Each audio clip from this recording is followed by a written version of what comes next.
Alright guys, so you're probably wondering what the hell all this mess is about, but I keep asking, or getting asked questions. What do you have in your toolbox kind of deal? Like, what do you got? What do you use the most? So, for that, we're going to start over here. Would be a Dremel. Very handy thing to have. If you don't have one, get one. You can pick them up for like 40 bucks. These are standard Allen keys, so they're in inches. These are for like the Team Associateds and things like that. Pocket knife isn't really necessary, it's just there. Bic lighter, Phillips screwdriver, I think it's a number 2, I believe. That's a squeezy bulb for squeezing out like fuel or oil or things like that. Of course, flathead.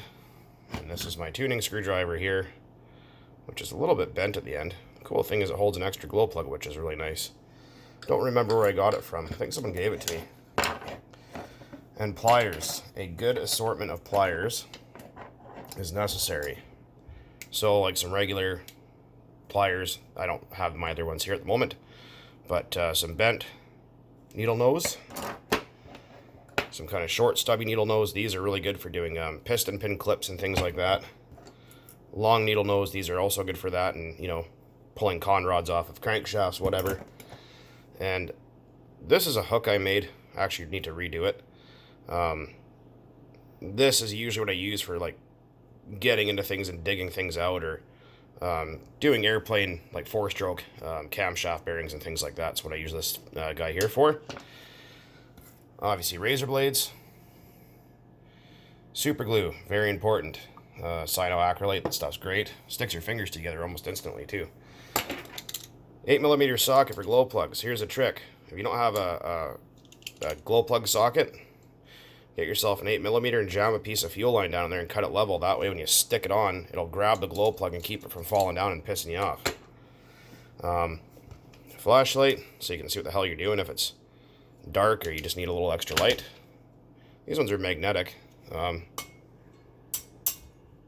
think I picked these up for, I don't know, 10 bucks. And here's one that people don't really know about or haven't really seen. These are what's called snap ring pliers, and you can reverse these to do all sorts of things.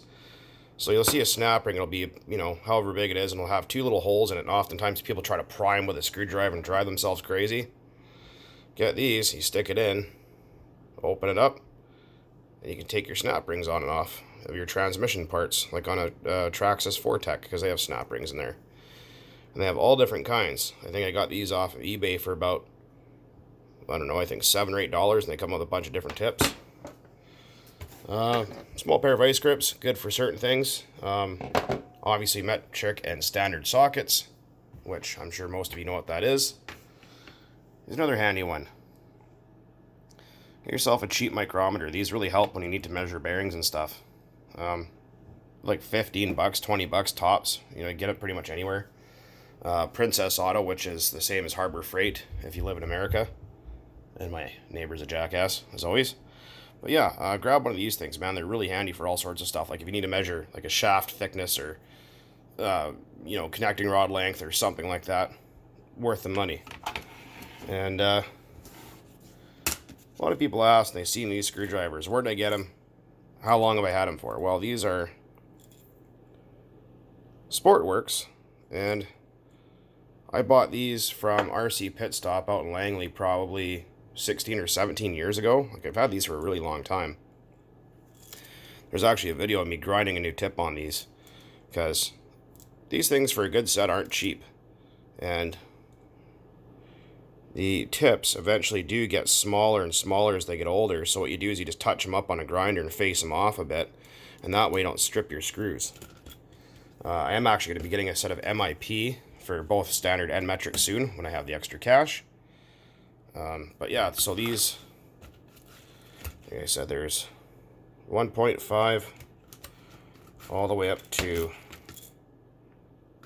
3.0. I mean, you can get different sets. There's ones that have nut drivers. A set of nut drivers is really handy as well. I just don't have any because I have a socket set. And another good thing to have is some high quality lead and a soldering iron. This will save your ass big time when it comes to electrical stuff. You can buy these soldering irons for dirt cheap, like 15, 20 bucks tops. People asked what solder I use, and I use this Kester 44 rosin core. I think it's like 038 gauge or something. It's pretty small stuff. But it has a really nice low melting temperature. It is a 60-40 mix, as you can see compared to my finger. It's what I use when I build electronics like that thing to do all the tubes with. And the nice thing is you don't have to put a lot of heat into your workpiece and it flows nicely. Don't use that lead-free shit. It gobs up and doesn't flow very well, and it makes a mess. And it can also grow and stuff and cause other problems and cause short outs. You don't want that. I haven't had any problem with this stuff. I've been using it for the last 20 years and it's awesome. So let's see where we're at here. Chemicals. People ask what I use. This stuff right here, if you can find it, is really great for stubborn stuff. This is way better than WD-40 for controlling moisture. It's just kind of expensive, so I usually use this for certain things. It actually works just fine as after-on oil if you really wanted it to. Obviously, you guys know the torch is there for doing bearings and castings. After-on oil, people keep asking, what do I use? This is just 5W30 full synthetic and just regular like Dextron 5 automatic transmission fluid. That's all this is. Nothing else. I refuse to go to the hobby store and pay $9 for a little bottle of oil when I can buy a liter of each for $7.50 and it will last me 10 years. Air filter oil, I use the K&N air filter oil and cleaner kit. I just don't use their filters because they're junk. Or the Bel-Ray motocross air filter oil. It's cheap, lasts you forever. Of course, my friend and yours, non-chlorinated brake parts cleaner, very important. Chlorinated shit can eat plastic. Acetone's another one to go, have on hand for all sorts of other stuff. Just be careful because it can eat plastic. You can get tires off rims with it, but you can buy super glue debonder. It works better and faster. And of course, the clot spanol, which I used to put all my engines together with, that are going to be put into service within a short period of time, because after sitting for 2 or 3 years, it can get a little bit sticky. People will say it'll lock your engines up tight. I've had stuff sitting for 5 years and never had a problem, but each their own. So if I'm going to be putting something into storage for long term, that's what I use there. And of course, everyone's favorite libation, WD-40. I do not use this as after-on oil. The only time I use this stuff is when I've just finished cleaning it out an engine block or cleaning a crankshaft or something like that and just want to get rid of all the water. And that's exactly what this stuff is for, water dispersant Formula 40. So it works good for that. It's intended purpose. Pretty much anything else I don't really care to use it for.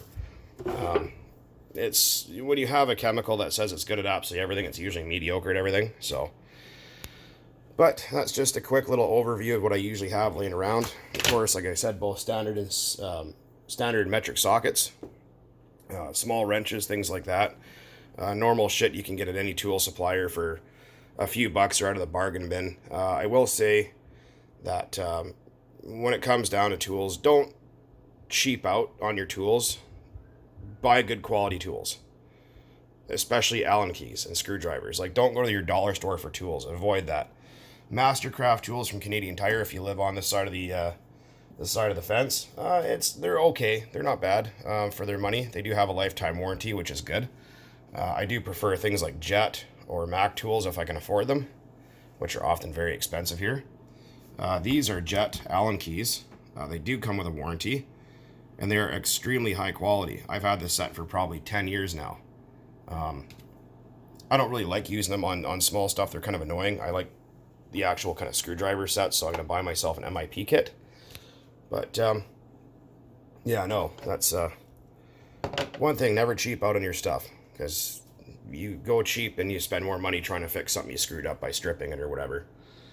But that's just a little bit of a quick look at some of the stuff I usually have on my workbench when I'm screwing around here. So thought you guys might find that interesting.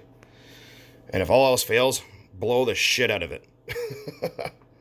Anyways, guys, until next time, thanks for watching. And keep on burning nitro out there. Cheers.